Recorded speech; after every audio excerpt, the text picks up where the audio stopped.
3. Welcome, everyone. This is Dr. Joseph Orosco. I am a professor of philosophy at Oregon State University, and I'm the co-director of the Anarres Project for Alternative Futures here at Oregon State. The Anarres Project is a forum for conversations, initiatives, and projects that try to imagine a future free of exploitation, domination, oppression, war, and empire. And one of our projects is to have discussions with prominent thought leaders and activists about current social movements. Today, I want to talk about Indigenous perspectives on social movements, particularly how Indigenous perspectives might intersect with the massive Black Lives Matter protests that have erupted over the country in the past 5 weeks. And I have two very special guests to talk with me today. Both of them are instructors of ethnic studies at Oregon State. So I want to introduce first Dr. Luhui Whitebear, who is recently bestowed her PhD. Congratulations, Dr. Whitebear. And I also have Jason Tena-Encarnacion. So I want to turn this over to Dr. Whitebear first to say more about herself and to introduce her to us. Yeah, well, first of all, thank you for having me here. I'm really excited about this conversation, and I will let you all know that I use she, her pronouns. I'm Coastal Band Shumash, and I'm also the assistant director at the Native American Longhouse Ina House at OSU, and just really excited to be here. My PhD was in women, gender, and sexuality studies, and I was specifically looking at countercolonial intergenerational storytelling within Indigenous activist movements to recenter Indigenous women and two-spirit voices within Indigenous activism. Hi, y'all. My name is Jason Tena-Encarnacion. I use he, him pronouns. I am the head advisor for the College of Education here at OSU, in addition to teaching in ethnic studies. My family comes from the Tena-Encarnacion Nation in Arizona. My family also comes from Hawaii, the Big Island, specifically Hakalau. So want to definitely make sure I always recognize those two Indigenous communities. My research, or my focus area, is looking at communal memory, communal history, specifically with multiple communities working together in solidarity through different movements, through different issues. So. No, thank you both for being here today. As you all well know, right, in the past 4 to 5 weeks, there have just been enormous amounts of uprisings all across the country following the killing by the police of George Floyd. And of course, at the same time, we had the killings of Breonna Taylor, Ahmaud Arbery, and we've just seen these kinds of revolts and protests all across the country. There are some estimates that this is probably one of the largest social movements in the history of the country, with millions of people all across the country partaking in some kind of protest, one or another. And so I wanted to see if I could capture from both of you, what have been your thoughts about the uprisings across this country in response to the police killing of George Floyd?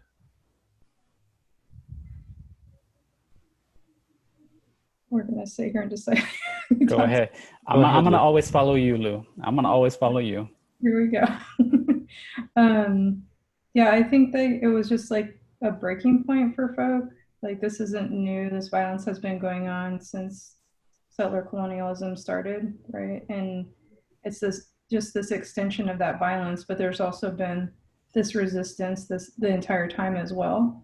And I think that just right now, people are finally just realizing, like, this has to change. Something has to stop. And when there's nothing else you can do to start initiating change, you protest injustices and you rise up against them. And I think that's just what we're starting to see a lot more right now, like people not being distracted by the everyday grind, the way that capitalism pretty much rules our lives. And so they're able to see things a little bit differently right now because of the pandemic and people not being out as much and not as distracted by the everyday stuff. So I think that's a lot of why we're seeing this right now. And it's really beautiful to witness. And I get all emotional about it because, like, growing up in activism, it's something that I'm used to. And so to see other people start to embrace activism as part of their life is really moving to me. Those are my initial thoughts on it. Yeah, Luhui, I agree with how the pandemic has played a role in this. A lot of the times, you know, we've seen a lot of the damage that the pandemic has caused, but there has been these areas that have brought up opportunities, right, for reflection and for growth and for conversations that may not have been there before. So, sitting around the house and watching what's going on, including with my family, including with Lore, and we have these conversations of like, wow, like this is happening, this is actually happening. And we see how quickly it's spread and how organized folks are in this time. So I echo what Lou said. It's beautiful.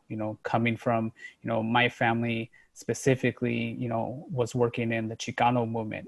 I remember my aunts bringing me to rallies in the early '80s as a little kid. Still, those things were still happening past the '70s. And having vague memories of that, but being able to see how it's occurring now is really, really beautiful, including the solidarity between some communities that have historical collaborations together, right, between the Black and Indigenous communities, but new communities as well, right, who are actively participating in it. Well, one thing that some Indigenous activists have pointed out, and this is not to take away from the focus on Black lives, but in some sense, perhaps to create points of solidarity, like you were talking about, Jason. Some Indigenous activists have pointed out that if you look at it, the police killings of Native Americans is perhaps almost as significant a problem in the United States and probably also in Canada, throughout North America, that in terms of the police killing of Native people, right, in some cases, depending on the studies that you look at, it's even higher than Black folk in the United States. And so what does it mean to incorporate Indigenous concerns like this into a movement for defunding or abolishing police? What are the points of solidarity that you're talking about, Jason, that we can build on and create? I mean, I think there's so many opportunities, but we really can't carry it out without having conversations. And part of the conversations, we need to have is the historical conversations about how this police brutality and colonialism and imperialism have impacted our communities, maybe in different ways, but its cancer has reached multiple communities, has impacted them. So I think if I were trying to envision this, it needs to be rooted out of something like the Rainbow Coalition, right? Work that Fred Hampton was doing and AIM was doing and other folks are doing, and to really understand each other's unique experience with this damage, like with this violence that's happening, and also understanding what kind of similarities they have, right? I think that's the starting point for anything, because my fear is that if it's not done the right way, it's easily dismantled, right? Or it can fizzle out, or it could burn out. We're at a time and point where I think we have the time, we have the focus, we have the energy, we have the political capital to create a sustainable mass movement, even with specific issues, with specific communities having a role in this.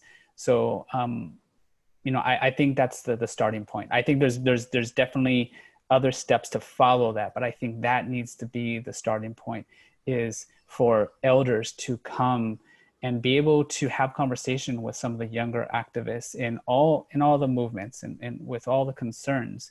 At the same time, having elders listen to the specific concerns of this newer generation and new approaches that the new generation are presenting. And I think it needs to be a circular holistic conversation. I don't think that we can really succeed one without the other. Yeah, definitely. And also I think about, it's the same system, right? It's not like it's a different policing system that's murdering Indigenous men at like the high rates that they do. And like statistically, you're right, it is the highest rate per capita. Our population as Indigenous people is so small because of the, genocide and all that, to create this country that we live in, that it's often erased in data sets, because the number is smaller. And so a lot of people don't really understand like what that means. Like the actual numbers are lower, but the per capita rates are higher. And but I don't look at it as like we necessarily have to point that out.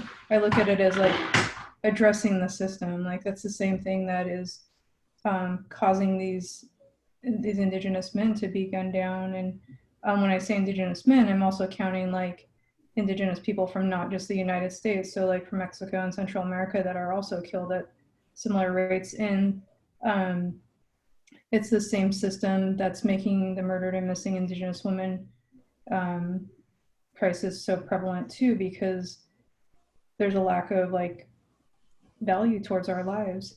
And so if you address the system together, you're changing it for everybody. It's not like addressing the system is just going to help the Black community. It's going to help all of our communities that are impacted by this violence. And so that's kind of how I look at that solidarity, is like sometimes people get lost in the like, well, what about the numbers and this and that? But it's like, just work together and like make changes. It'll help all of us. And so that's kind of how I look at it. And there's times and places for our focuses. And as long as we keep showing up for each other, like authentically, and I think we'll get there eventually. So one of the things that people have talked about, particularly what happened shortly after the killing of George Floyd, right? There was the protesting and the property destruction that took place in Minneapolis. And so there was a lot of discussion in those days about how like who was committing the property destruction. And so initially there was discussion like, oh, it's the white anarchists, it's not really the main protest, it's not the Black community that's doing this. And so there's a lot of accusatory back and forth as to who was responsible for these particular tactics in the protests initially. And so I wanted to talk about different approaches to protesting. We're recording this today on the day in which the federal courts have put a stop to the Dakota pipeline. This is 4 years after the protests there in Standing Rock started. And we're also recording it after the 4th of July speech by President Trump, the big triumphant speech that he gave at Mount Rushmore. This was right after several Indigenous protesters were arrested. Large numbers of them were arrested, blocking the highway to the rally. And so talking about tactics and talking about types of protests, is it possible to talk about an Indigenous way to protest, an Indigenous approach to protesting? Is there a way to talk about that? Does that make sense in any kind of way? Does it make sense to talk about decolonizing our social movements? Yeah, you brought up a lot of things that have been happening. In particular, in Minneapolis, one of the things I was thankful that was coming out is where the American Indian movement started in response to police violence in inner cities, right? And they've continued to have a strong presence over the years and generations. And they were actually patrolling the streets like they usually do and helping protect people's homes and small businesses. I know I seen a video at one point where they actually had rounded up some young people that were from out of state that were trying to vandalize a liquor store, and kind of had a conversation with them about like, would you do this to your own home? Would you do this to your community? And like really had that conversation, and then followed with like, I'm calling your parents. But so there was that too. But I thought it was cool to see them like take that time to ask them those kind of critical questions, like to really think about what they were doing and the impacts, and like, would you actually do that to your own community? And that kind of speaks for the type of leadership that was going on over there during those times. I know that there was also a community center that was burned down that was likely not done by people that understood the significance of it in the community. It was an Indigenous based urban center. And so there was a lot of fundraising to rebuild it. But so there's that aspect of it. And then there's the what people would call property damage with the toppling of like these monuments, and how that has been emerging as well. And it's not necessarily all Indigenous led, but people kind of understand the impact of some of these Columbus statues, or in California, the Sarah statues, and other places, and the Confederate statues and stuff like that. So they're all interconnected, and I think people are starting to recognize that. But I think what we've seen at Standing Rock and what we've seen happen on the 3rd over in the Black Hills was the way that the resistance was led was from a framework of protection and using ceremony as a basis as well. So you've seen that was a huge component in Standing Rock. And if you're familiar with Indigenous organizing and how ceremony leads it, you would have seen that too with the Black Hills roadblock. And that was also youth-led, sort of like Standing Rock was as well. And so I think that ceremonial aspect and that grounding and understanding like what's being defended, they were calling themselves, which I agree with that terminology too, treaty defenders on the 3rd, because they were defending their treaties. The Black Hills are still under treaty rights. That's tribal lands that are illegally used as a federal park. Like, there's no question about that. There's been rulings about it that they still belong to the people. And they didn't want all these other folk there. And so they had every right to deny that entrance to those lands, but were arrested instead and were pepper sprayed instead. I mean, these are teenagers being pepper sprayed. And my niece was over there, you know what I mean? And so like seeing her standing there and in the face of that violence, and thinking about like some of those same kids were at Standing Rock. That was only a few years ago. And that's where I was like, just seeing more people supporting these causes to me is beautiful, because that way it's not just all on the backs of the communities that continue and continue and continue to stand up and be in the face of that violence. And so that's what I'm thinking of when I think of Indigenous-led resistance, is I think of like protection, and I think of ceremony. Could you say something before we turn the question over to Jason to comment on? Could you explain a little bit about what you mean by the importance of centering ceremony in Indigenous protest?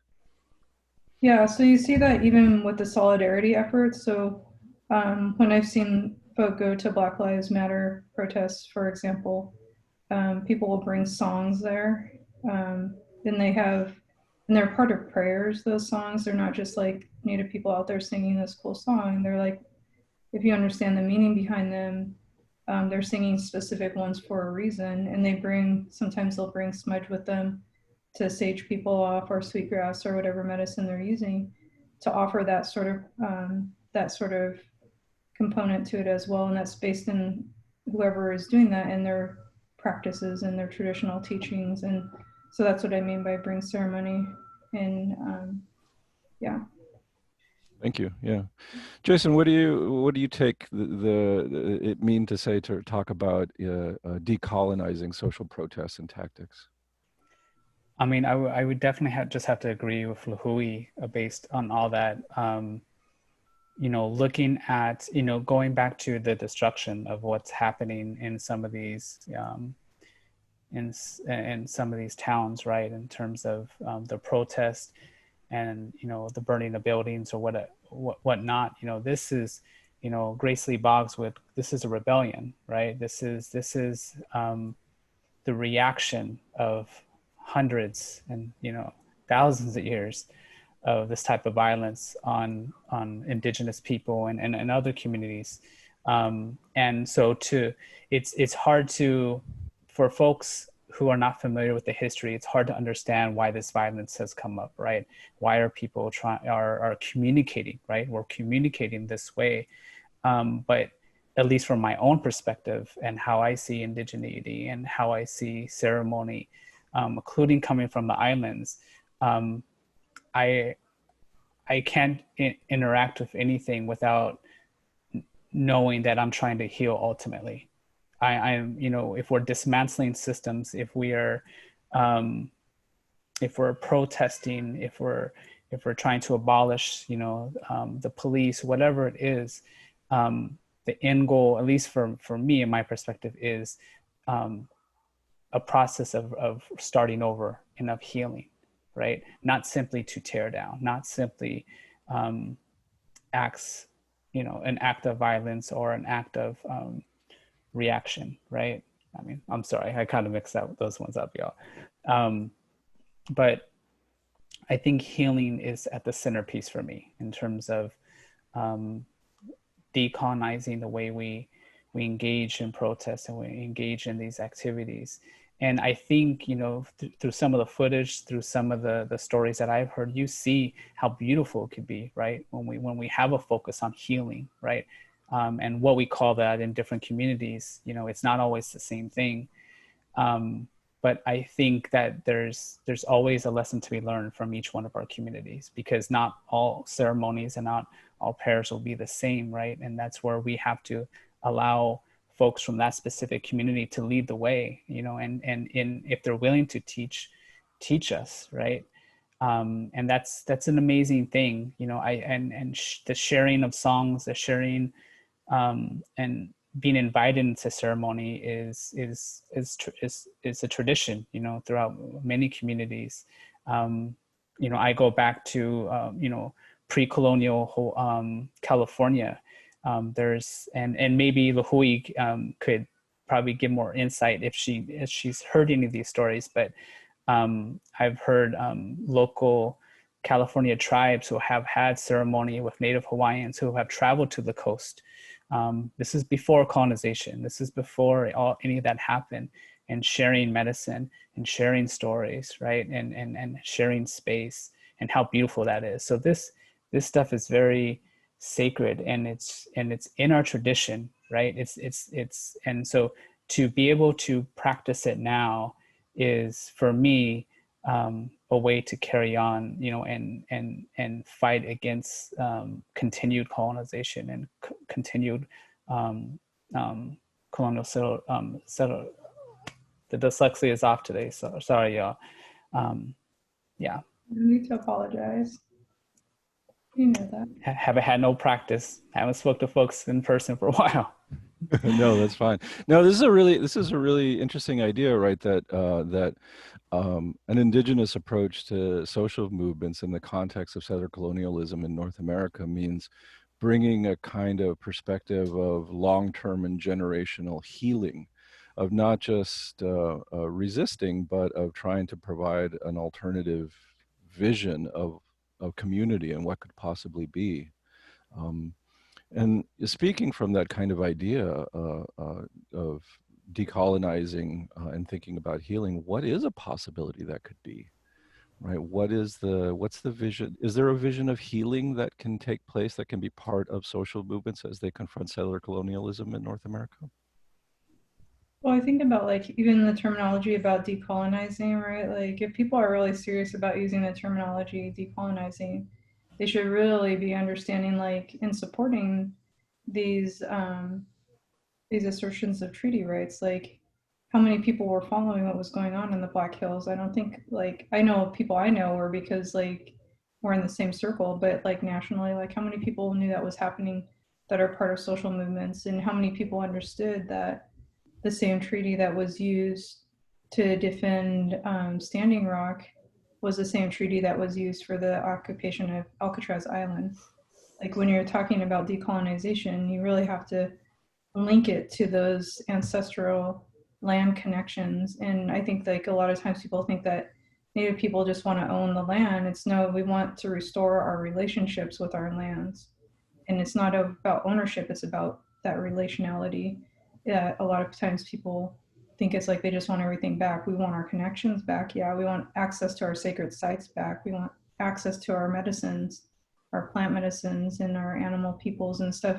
We want those connections back that have been like paved over by concrete or turned into national parks and those types of things. So, or like what you were just talking about, like in the islands, Jason, like even like putting a telescope on Mauna Kea, you know what I mean? There's a lot of things where when we're talking about decolonization with social movements, we have to look at that land aspect and not a ownership, but that relationality and like who has those instructions over like how to conduct things and to maintain those relationships. That's something that indigenous communities in the context of North America, like that's a lot of areas, but there's so like thousands of indigenous communities that are encompassed in those in this landmass that each have their own instructions over certain areas of how to maintain those connections and care for lands.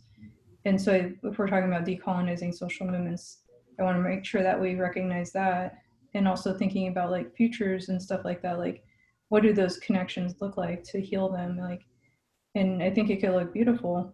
Right now, a lot of what indigenous activists are using is the hashtag land back, right? Like that land back aspect of it, and that's part of the decolonizing part.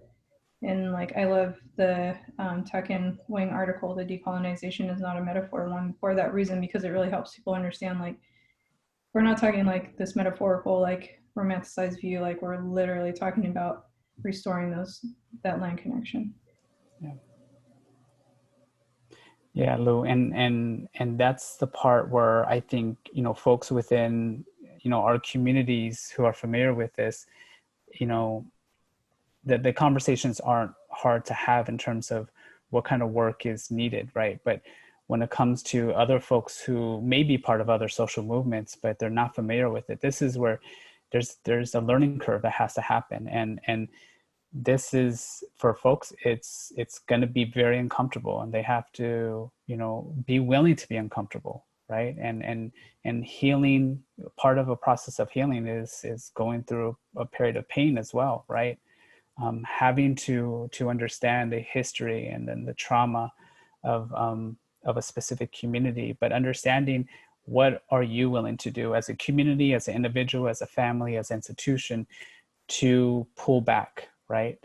To make things right, and then to engage in honest conversation, right?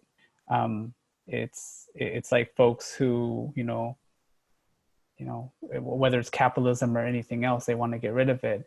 Well, what are we willing to give up? What are those comforts that we enjoy that's built on the exploitation of land, that we're willing to do and engage with, to make sure that this process is correct and is true, right? And I think that connects with multiple, and I'm not going to say all. I try not to say all, or I guarantee, or never. But colonization has its, like I said, its cancer, its roots in everything that we're a part of, you know, in our lives, right? So I think being able to address that, right, at the core center of what we're trying to do when we talk about decolonization, and with the focus that Lou's talking about, true decolonization, right? The actual steps and the uprooting of the cancer at its core, not just, you know, part of it, that which will grow back. I think that's our way forward, right? When we talk about equity and equality for everyone, it doesn't matter what the issue is, because it stems from this larger disease, right? So this is good. So part of this is trying to reestablish connections to land. I also wonder what you might think about the responses that you've seen. Lou, you mentioned this about different kinds of symbols of power. So in the past 4 weeks, we've seen these controversies erupting all around the country around the removal of Confederate statues. And then in California, we've seen removal of the Junipero Serra statues. In New Mexico, there's been protests around the removal of the Spanish conquistador Oñate, which resulted in a shooting in Albuquerque, New Mexico. And on his 4th of July speech in the Black Hills, right, President Trump said, he gave this really divisive speech in which he said that all of this kind of stuff is part of a radical leftist agenda to, as he put it, to remove our history, to indoctrinate our children and so forth, right? He really sees that this is part of a big culture war. For both of you, how important is this kind of politics about removing statues or renaming areas? Is this an important part of decolonizing social movements, or is this merely sort of a kind of a symbolic gesture, surface kind of politics, and not really something that's as important as some other aspects for decolonizing?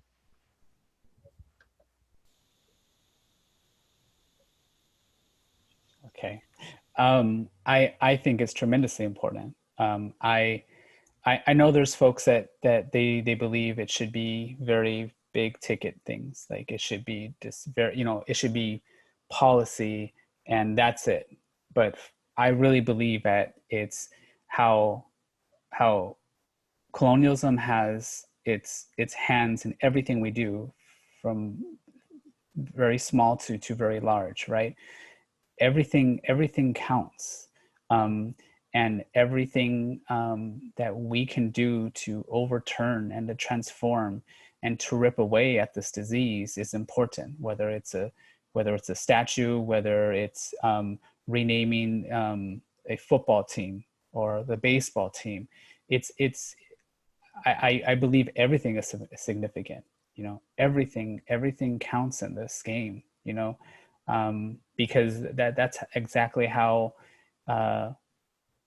it happened in the first place, by renaming a certain area, right? Or building a statue of a Confederate, general, soldier, or a Spanish priest. This is, it's very important to address these things and the reminders that's in front of us every day. So at least initially, that's my initial response. I'm curious to hear what Lou has to say. Yeah, I think it depends on what part we're talking about. I think there is a lot to be said about the symbolic changes, as long as that's not like it, right? Like, yep. That's not all we want. And sort of like the Washington football team, we don't want you to think about changing that horribly racist mascot. We want, and logo, we want you to change it. People have been asking for that for generations. And a lot of times people get into there's bigger things to think about, or why aren't we focusing on these larger things? And when it comes to the mascots and logos for sports, I always bring up until we're viewed as actual living, breathing people worthy of dignity and respect, all of our other issues are not going to be taken seriously. And so as long as we're memorialized in the past, that's how we're going to be viewed. And that creates this other weird dynamic I think about with, I've done a lot of activist work in the past with school mascots and stuff here in Oregon, but thinking about how somebody assumes that identity as well, and how gross that is to be to hear people say well, we've always been Indians for the past 100 years, you know what I mean? Or whatever the name of the team is, that is our identity, that's who we are. And I'm that's interesting. It's nice that you've had that identity that you can take on and off with a t-shirt or a jersey or a hat. That's what you consider an identity, when actually there are people that are still alive telling you that this isn't okay. And so that's how I feel about that. And then with the statues, I just think they're just these symbols of this this romanticized past. So being from California and being from a tribe that was impacted by the mission system, Sarah statues are just make my skin crawl. So do the missions, but that's another quest for another day. For now, the statues, when those, if those go away, that would be great, because it's this reminder like that this person is upheld as like this savior when it was just genocide, and it was so destructive to this to everything about Indigenous California, that at least the areas that the missions were in, not just population wise, but like our identities, our ceremonies, our languages, so much was impacted. And it serves as this constant reminder. So there is a lot of healing in seeing it fall down. I know a lot of people that are celebrating down in SoCal right now that are like, yes. And I'm like, yes, from up here, right? Like, because it was just horrible. And not to mention the lasting impacts of like the sexual violence that was taught, and the physical abuse that was taught, that that's what normal is, and this is what you should replace your community care and love with, is with this violence. And so there's these lasting ripple effects that those serve as a symbol and reminder of, that people don't think about. And it's not like anybody's going to forget about that stuff that happened, right? But so I think there's a lot of ways to think about it, but I think that they are important. But one of the things you said, Joseph, though, was when you talked about power. I always like to think of how my Uncle John talked about power, and during one of his, or during his last like public speech that he was able to do, he talked about how power is in our heartbeat, and how that's the real power. It's like within all of us. And I get emotional thinking about him, but so I always think about that when I think about power. And like, and he also talked about like, when we describe something as powerful, we give it power. And so as long as we keep saying like, that's who's in power, that's what's powerful, and not recognizing our own power within us, like if we reclaim that, we can make a lot of change. Yeah, Lou, and thank you for sharing that with about, you know, by your uncle and John, you know, because that makes me think about, you know, a lot of, you know, people are, you see these memes, right? They're memes, not memes, right? There's memes. Memes, there we go. And, you know, about folks of color being the minority. And I always, you know, reflect on that. I'm like, that's insane. That's an insane concept to me, because we are the majority, right? We are the majority together, right? And to, you know, what you're saying, to reflect on our own power. And each one of our communities has a history of in tapping into that power, right? Whether it be the Chicano movement, whether it be indigenous movements, the Hawaiian Renaissance, the Asian American movement, and so many others, right? That if we tap into this, if we can get together and tap into this, it's going to be something that's going to be very beautiful, you know, even through the struggle, the beauty that's going to come out of this is going to be amazing. Another thing, you know, and you pointed out this as well, Lou, is about this can't be the end goal, like the statues and the name changes. That's not all that's being asked for. You know, I seen another meme on Facebook. It's interesting how I really despise Facebook, but I get these funny ass things coming from it. But it's you know, great that we could change the name of the syrup, you know, take out Aunt Jemima, but the corn syrup is still part of it. Yeah. Right. So unless we address the underlying toxic, you know, shit that's in it to begin with, right? In addition to the layer, in addition to the name, in addition to the cover, we'll be turning our circles again and again and again, you know, as generations have. And we have a moment in time to do this, you know, we do. I think about 3 years ago, OSU went through this process of trying to review building names on campus and decided to change the names upon historical review of a couple of the buildings. But some of my students were involved in that effort, and what they told me about what motivated them to be part of the efforts and the protests to try to rechange the names was that for them as students of color, it was very difficult to be in an institution and to walk around campus knowing that there were buildings that were named in honor of men who were involved in political processes that had been trying to disempower or decimate or commit genocide against their own communities.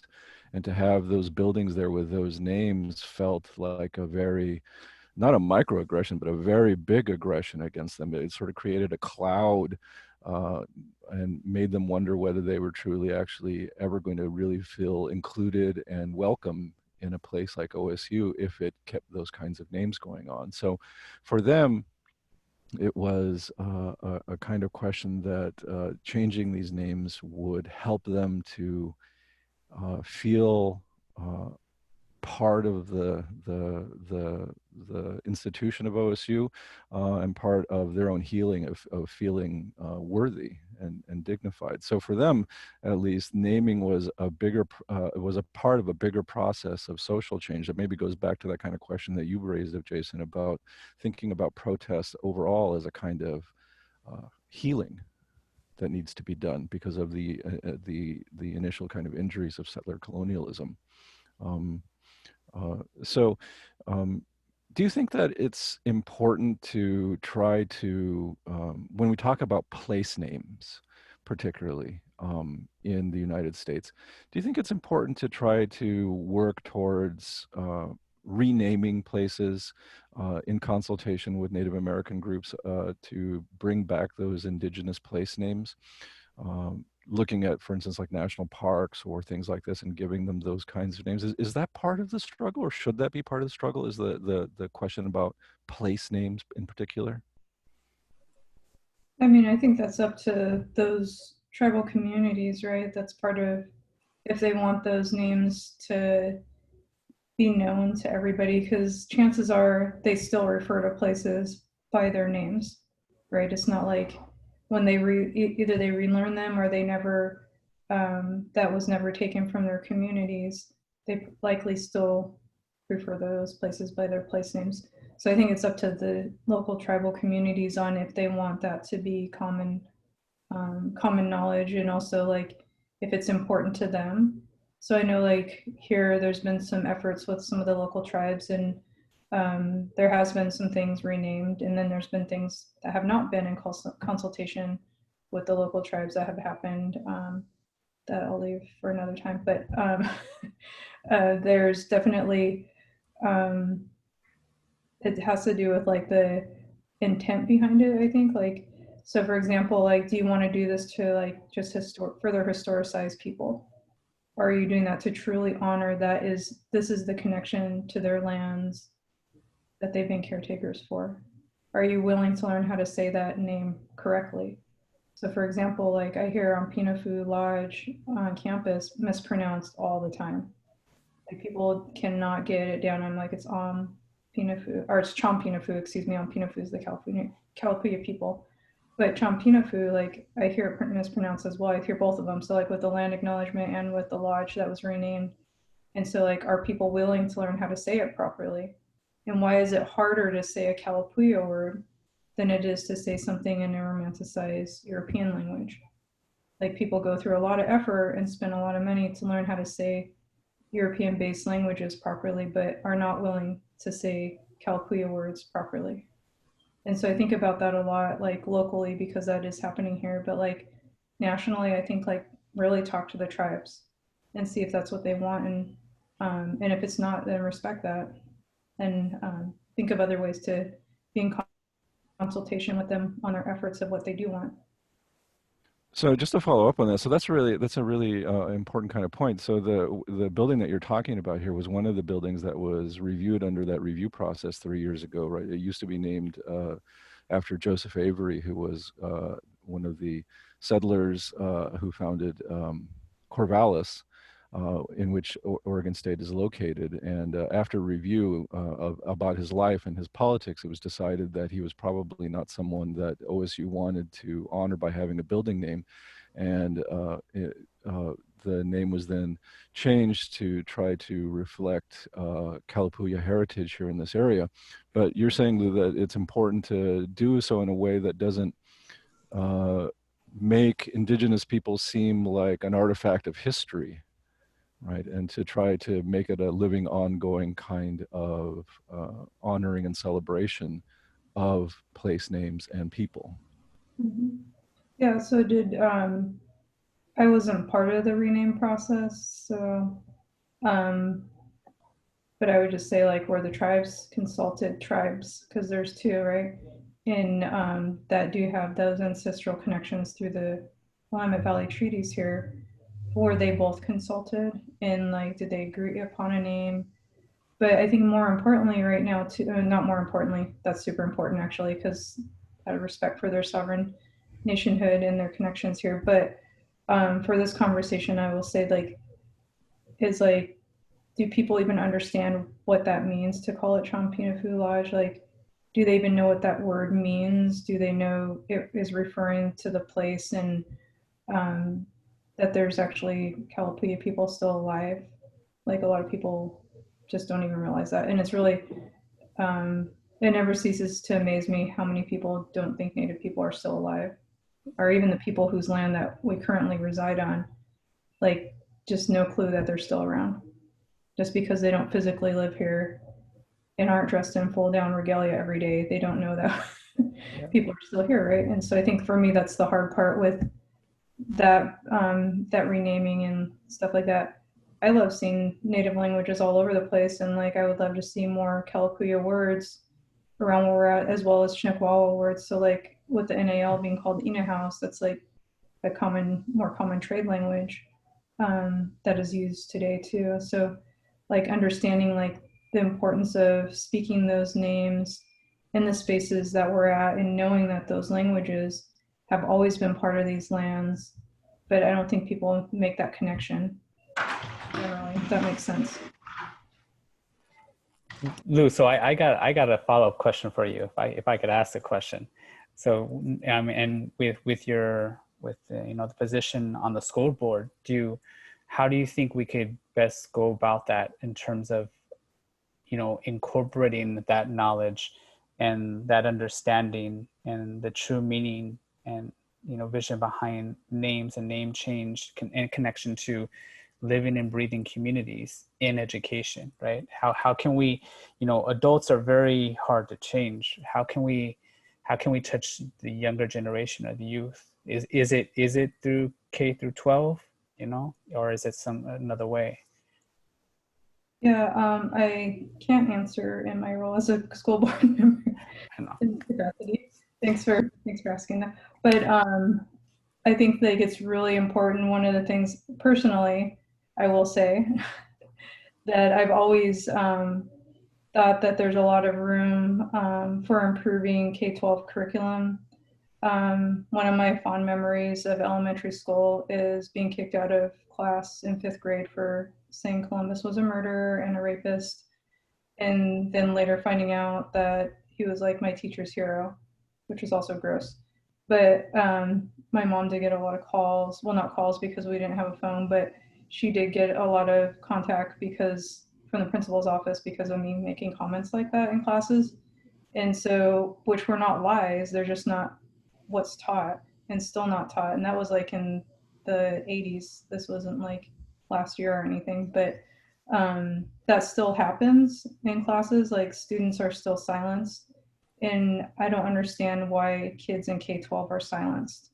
Like they should be able to ask questions and to be able to teach kids critical thinking skills is super important, and it doesn't happen right now. And I'm like, we want them to like pass state standardized tests, but we don't want to teach them to think critically. Like to me, that is a big area of improvement that we can have. But that being said, here in Oregon, I know that the tribes have been working on the Senate Bill 13 curriculum to teach local tribal history, which I think will really help a lot. And it's sad that there had to be like a Senate bill passed for them to teach accurate local tribal history. Like that should just happen, right? And I think about all the things like when No DAPL was going on strong 4 years ago. I was like, can you imagine how much less confusion and conflict there would be if people had a basic understanding of treaties and sovereignty in the K-12 years? Like people would understand like what they were talking about. Like, no, they're not illegally trespassing. Okay, I understand they're a sovereign nation. They're not just these, for for lack of better words, this is how they were being described, like these wild native people running around.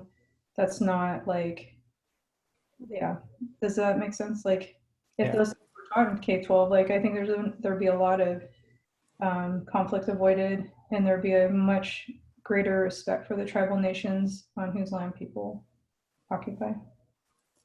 Yeah, I agree, definitely. Well, I have one sort of final question to sort of that I hope can bring together a lot of your thinking together, a lot of the different discussions that you've been having today about treaty protection, sovereignty, intergenerational activism, solidarity, healing, ceremony. I hope that you can think about all these themes in some kind of way, both of you, in the question I'm going to ask you. So, in the civil rights movement in the 1960s, one of the motto of Dr. King's own civil rights organization, the Southern Christian Leadership Council, they took as their motto this idea, right, that they were out to, quote, save the soul of America. Their view was, or what they took as their mission was the idea that somehow the United States had gone off of its initial promises in the Declaration of Independence and all these kinds of things, that white supremacy and racism had really just sort of taken the country off the rails. And it was the role of the African American civil rights movement and of civil rights organizations to try to correct the path forward that the United States was taking to save its soul.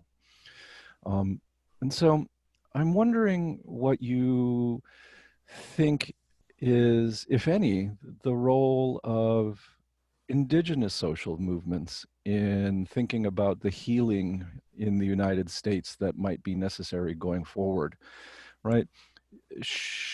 Do indigenous groups have a kind of vision about thinking about the future in the way that African Americans were talking about saving the soul of the United States in the 1960s? Right? Is there a kind of vision going forward that indigenous folk would like to have us put forward in front of us when we think about trying to do social transformation for social justice in North America? You would ask that, Joseph. I'm just kidding. My initial thought is, okay, first, like, you all know, like, I studied cultural rhetorics and stuff too. So the first thing I think of when you said that, like, saving the soul, I'm like, first thing that pops in my mind is merciless Indian savages, Declaration of Independence, right? And I've had this conversation before with other folk, but like, if that is how we're defined in the document that founded this nation, that's embedded in the fabric of this nation. You can't change that document. No matter what anybody says or does, that is how this country views us, like, from a governmental standpoint. And the only reason it exists is from, like, the attempted genocide of our peoples, right? And so how can, like, it's hard for me to talk about this, but right now, but for me, I always ask, like, what is it you're trying to save? When you're trying to save that, you're saving that view towards indigenous people, right? And so that's what's being saved. And why is it worth saving? Like, why do we always have to think within the confines of what's been pushed on us? And a lot of times people have this, America's great, if you don't like it, leave it. And I'm like, some of us, like, literally don't have that choice. And like, this settler system lives literally on top of indigenous communities, like, quite literally lives on top of us. Like, we didn't choose it, it was imposed upon us. And there's a lot of tribal nations that don't even have, like, that sovereign status because of these systems that we live in. And so we were severed from even those rights that other tribes have, which I really like to defend those, because those are so important for tribes to have those connections and those rights to assert them. But some of us don't have those, but yet we're asked to embrace, to save, to be part of, and not think outside of these confines. I like to think outside of those confines. I like to think of what's possible. I like to think of things where we are valued, not just Indigenous people, but all people are valued, or we're based out of a system of love instead of a system of oppression. And so those are the things I think, like, why can't we create something? And so that's my thoughts on that. That tries to wrap all those up, but I think there's a lot more that we can be thinking of and dreaming of and tapping into that we haven't even tried yet. And I like to try new things. There's nothing wrong with that, especially if it means helping heal the wounds that we all still feel and are inflicted upon us because of these systems that have been like continuing to evolve and grow and oppress so many people. And also one last thing, when we're thinking in a more continental sense, I think about like how the Indigenous people in Mexico don't even have treaties with that government and what that means too. So like those types of agreements don't exist down there, and what that means for the communities down there. So, but yet they still face the same oppressions, like these attacks for resources and for land. That's the similarity to piece. So that's my rant. No, thank you. That's really enlightening, right? Moving forward and thinking rather than trying to conserve something, right, in the way that that particular group in the civil rights movement was trying to do. What would it mean to think forward and to dream bigger? Jason, what do you think about the role of Indigenous resistance moving forward and building new communities? What do you see as possible? What do you dream about? I mean, I'm gonna have to echo my optimism along with Lou about dreaming and being able to have the courage to dream and to look beyond what we've experienced in our own lives, right? And that goes to the vision we wanna and the future we wanna leave for our children, right? And maybe not necessarily for us, but for our children and our grandchildren. So, you know, going back to the statement around, you know, saving the soul, I have to echo that too. It makes my skin crawl, right? And interesting thing is we have we have a Democratic presidential nominee who's using that term as well, right? Saving the soul of the nation, going back to normalcy. Well, for too many of us, that normalcy was filled with pain, right? And a lot of hurt, you know, generational hurt, you know, for a long time. So that worries me. That worries me a lot. And I want to be optimistic and say that, yes, you know, if Indigenous communities, you know, could lead the way in conversations, right? The possibility is endless, right? Because there's so many things that's happening within our communities right now. It's very beautiful, but I think it's also, we got to be very cautious not to expect the work to be done by these communities alone, right? And to think that it's one community at that too. Like we're talking to just say, you know, when they use the word Native American or American Indian, you know, pulling all these different tribal communities into one lump sum and thinking that there's going to be one voice. It's much more complex than that. So I think there's a way forward. And like I said, you know, and it may be too simplistic, but it starts with conversation, you know, and we have to understand the complexity of this disease, you know, that we're seeing. It's going to take complex conversation, right? And long conversations to untangle it, right? Because what we're trying to do is untangle it, then create something new out of it, right? And so when I think of like going back to normalcy, I think of people not trying to untangle the mess, but just to kind of reconfigure it, right? So maybe it's a little bit more comfortable now, right? Maybe it's, you know, I could live with this. It's not too bad to me necessarily, but in terms of, you know, the overall impact on multiple communities is going to take a lot of work. It's going to take a lot of work. But I believe, you know, I said this before, because I said this, you know, after Bush got elected, and you know, we're in the Iraq War, and you know, a lot of movements came out of this at a response of that administration. I thought that that was going to be it, right? I thought that, okay, here we go, let's roll, you know, let's get this going, and it didn't happen necessarily, and here we are again. But you know, I strongly feel that this time is different, because I maybe, and I'm curious to see what Lou thinks about this too.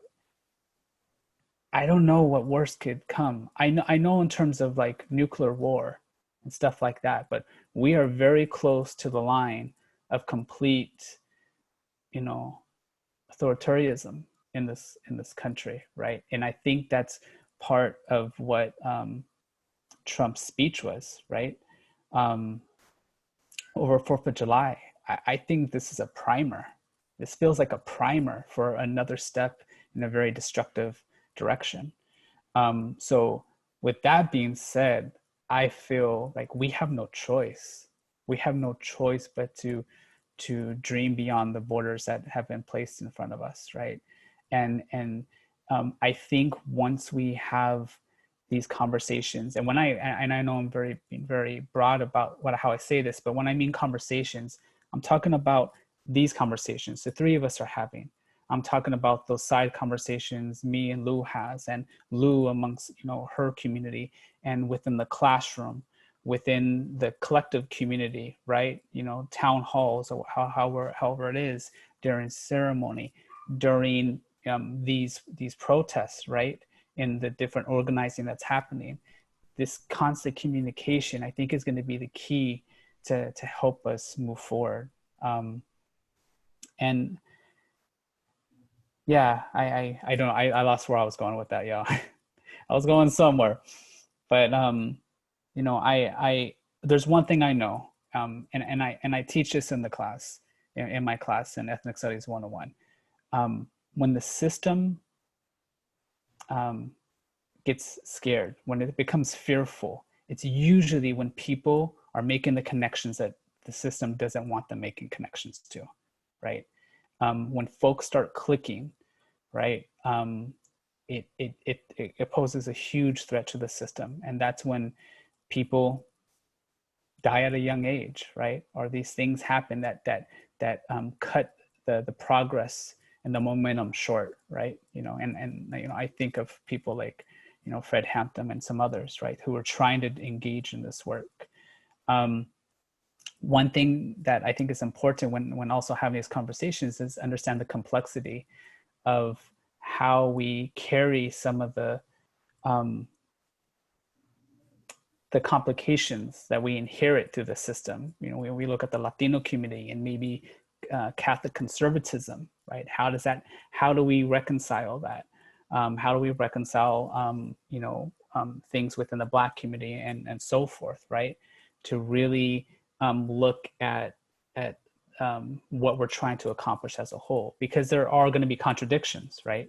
There are going to be contradictions, you know, definitely coming from an Indigenous perspective, with maybe the Chicano community coming from maybe a Catholic perspective, even though the progressive work that has been done within that space, but there's still this system of the institution, right?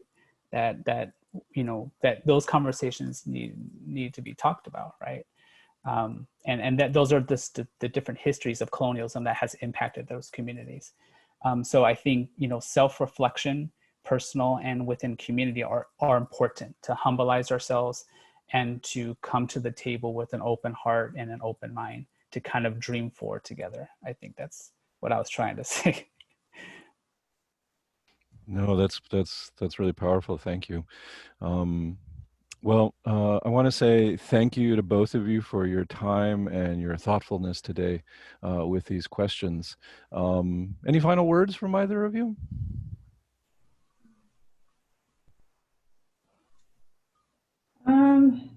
Let's see, final words. Just to not give up in the fight, because we're just an extension of it. It's been going on for a long time, and we'll get there eventually.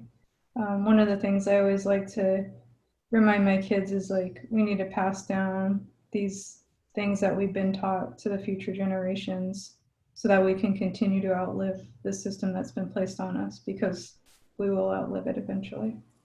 If it's in our lifetime, that'd be awesome. If it's not, then it will be outlived. Yeah, the system's coming down, you know, under its own weight, and hopefully with a fucking kick in the chest from us. I'm sorry for your class if I cuss, y'all. It just happens everywhere. But you know, I imagine the day, and this is what drives me. I want to experience the day, hopefully before I pass, before we pass, where we get to cry, we get to sob from happiness out of our celebration together. And what an amazing feeling that must be, to achieve that, right, and achieve it together. And then it's the possibilities are endless after that. Well, again, thank you, Jason Tena-Encarnacion, Dr. Luhui Whitebear, for your time and your thoughts today on Indigenous perspectives moving forward on social movements in the United States. I want to thank those of you who have chimed in to view. If you have any comments, please go ahead and leave us comments below, or you can reach us at our website, which is anarresproject.org. Or you can also reach us on social media. We're on Facebook, on Twitter, and on Instagram at Anarres Project. So hopefully you will share your thoughts with us and let us know what you've been thinking. But once again, thank you both, and I hope that we can continue these conversations. Thank you. Thank you.